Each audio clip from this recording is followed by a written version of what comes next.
What's going on, guys? Big Mike 717 Outlaw back on the channel here today. We're out here in beautiful Hershey, Pennsylvania with Project Cornbread. We're going to get into the main topic of this video very soon, but I just can't thank you guys enough for those that showed up to our first annual car show for Harrison. We had a great turnout. We managed to donate a couple $100 to each charity, which included Mothers Against Drunk Driving, Penn State Cancer Institute, and then the Central Dauphin Colts Youth Football Program. And another part to the little photo shoot that we were doing here today is I couldn't help it but to, not sure how well you guys can see, but we are actually at Penn State Hershey Medical Center, or Milton Hershey Medical Center. But anyway, coming out here, getting some beautiful photos of Project Cornbread. And anyway, I'm gonna get a couple more photos in and then we'll get into the main topic of this story. All right, I'll see you guys back at the garage.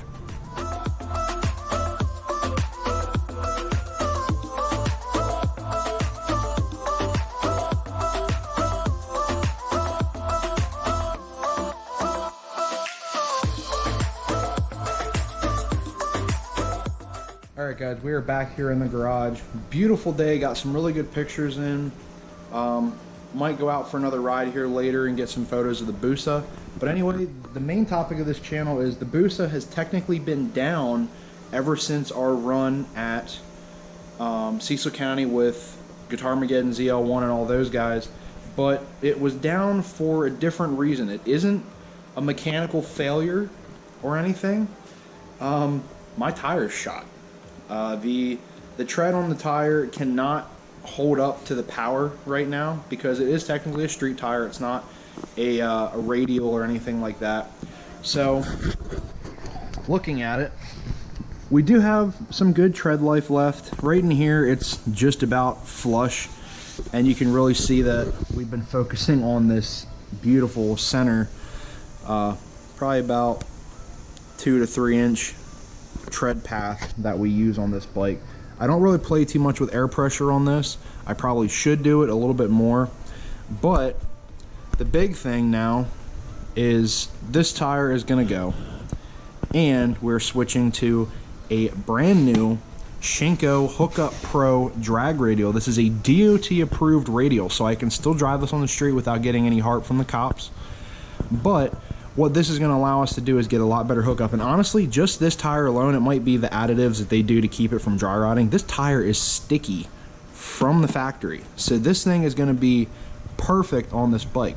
But there is one thing that I did differently with this tire versus the street tire that's on it now.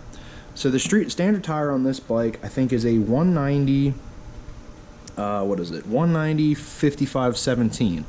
I went with a 180 5517. So what this is going to allow us to do is, you might even see it a little bit with the tire not even being on it, is it's not as arched. Once you get weight on it, this tire will sit a lot flatter, and we're hoping that we get about this much tread path going down the track, so that way we can put as much power to the ground as we need, versus this one we can only get about this much. Like, this tire is going to be a little bit skinnier technically in profile, but it'll lay a lot flatter on the track once we start playing with air pressure. So technically speaking, right now the busa is good as is, but this tire is no more. We're going to be getting rid of it. And I also do have a Shinko Stealth front, which has a similar tread pattern, and we're going to be swapping that onto the front of the bike. But anyway, we are going to be switching the bike over to a radial to hopefully optimize our traction and still push for that 8-second mark. I do not know if we're going to hit 8 seconds this season. There's still a lot of fine tuning I'm trying to do on this bike, especially now that we have the new clutch. It's taken some more playing around just to get some things narrowed down, and we still have to look. A lot of people have given me stuff, kind of harped on me online, saying, oh, that bike should be a lot faster than that. This is the big thing to me. Yes, the bike should be running a lot faster, but I am not a small guy. For this bike to hit low 9s stock with barely any mods. The swing arm, granted, that's not a very big mod for hitting the nines on these bikes, but for me it helps. I'm not a small racer. I am 275 pounds, and this bike can run 8s almost bone stock with, well, not necessarily bone stock, but can run 8s on this setup with a smaller rider. I'm saying like 160 to 180 pounds. It can run those times with those riders. For me, it's a lot harder to do because I'm a bigger guy. So what we're going to try and do is I have some money I'm stashing away right now. I think before the season is said and done, we're going to get this thing tuned, get all the restrictions taken off the computer so we can really let her open up. Because right now it's still on stock computer. It does have the slip-on Leo Vinci pipes. It does have the swing arm, and then now it will have a radial on it and the air shifter. But it still runs the stock computer. So the motor is not doing everything that it is extremely possible of doing. Even a tune could set me half a second faster than what I'm running now, as long as I can get the power to the ground properly.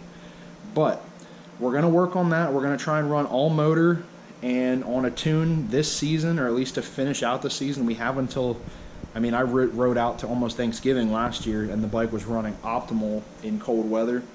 So we're going to play it by ear, try and get it done to get in the 8s on all motor. If not, over winter, I am strongly considering doing a power adder. I originally wasn't going to. I was going to try and stress all motor and see how much I can get out of this bike without doing anything nitrous or turbo.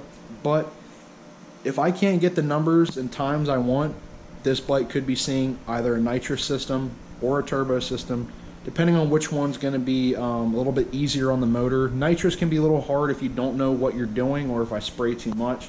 Turbos can be hard on it as well, but it's free power essentially. It's not as taxing on the motor as a nitrous system might be, but we're going to look into it and see what we can do, and we're still hoping to hit that 8-second mark. And I just want to see what I can get out of this bike. I'm still a new drag racer, so a lot of it is a driver mod. I have to get my skill level up to where the bike is, but we're still going to keep pushing. I am thinking about doing a track day to get Cornbread out and get that get its 10-second pass. We're running 11.1s right now, and that's still one bad track prep for the last time we went, and not necessarily launching it. I could probably play with tire pressure on that and get that in the 10s, but we're going to see about getting Cornbread out for a track day on his own, and then we're going to take the boost out and try and get it a deep 9 pass soon. But anyway, I hope you guys liked the video. Again, we are going to get this switched over. I have an appointment set up at Calps Performance to get the new radio put on. That's later this week. Unfortunately, I couldn't get it done today, and we're just going to see what happens. I know I haven't been posting as much because I've just been busy with so much other stuff and work, and I currently help out on a hay farm, so a lot of my time's been going to working on the farm and then working my day job. So anyway, hope you guys liked the video. If you do, please give it a thumbs up. Don't forget to comment, don't forget to subscribe, and also don't forget to hit us up at 6'2 Society, the car community for the community group that me and my buddy Mickey came up with after Harrison's passing. We did just have our first annual show. I just sent out our donations and things like that. I can't thank those enough that have participated. But anyway, don't forget to follow us. Our information's down below, and I'll catch you guys on the next upload. Remember, ride safe, ride smart, always wear a helmet. See ya.